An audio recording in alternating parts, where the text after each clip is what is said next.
Bonjour, chers frères, hommes dans le Seigneur, ambassadeurs du Christ. Aujourd'hui, moi, je vais parler du bilan physique. Donc, vous comprenez, c'est assez particulier d'en parler après que des éminents parmi nous aient déjà abordé ces trois sujets. Pour moi, lorsque nous disons bilan, premièrement, c'est juste répondre à la question où nous en sommes. Où en sommes-nous? C'est exactement ce qui s'est passé dans les livres de Genèse au chapitre 3, verset 9, dans sa partie B, où le Seigneur demande à l'homme, où es-tu?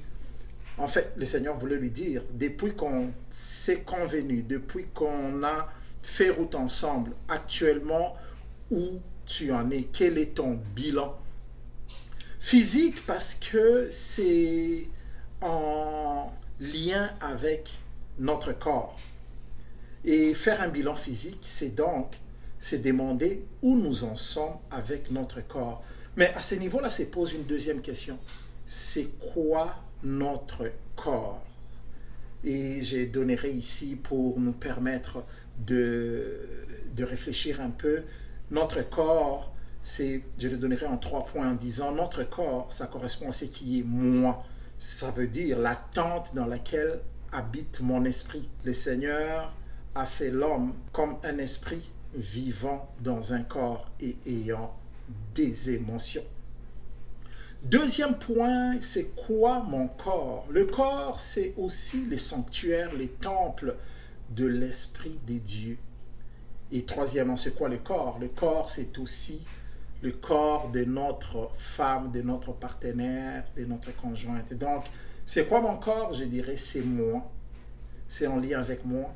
C'est en lien avec Dieu. Et c'est en lien avec notre partenaire. Alors, qu'est-ce que ça va être comme conséquence du bilan physique? Donc, nous nous poserons 3 questions en lien avec ce que nous avons défini comme corps. Première question, est-ce que je prends bien soin de mon corps?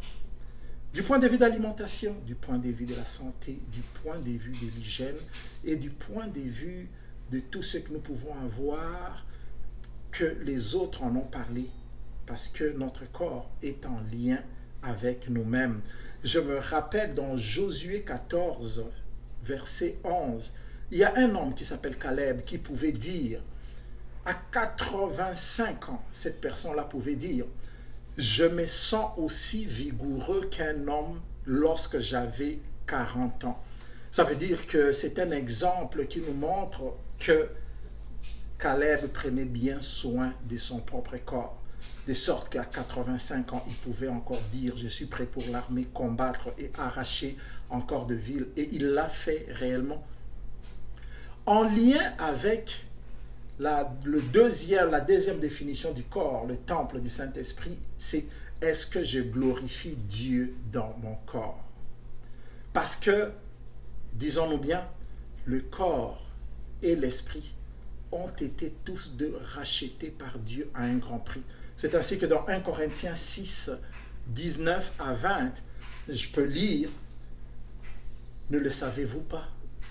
Votre corps est le sanctuaire de l'Esprit Saint.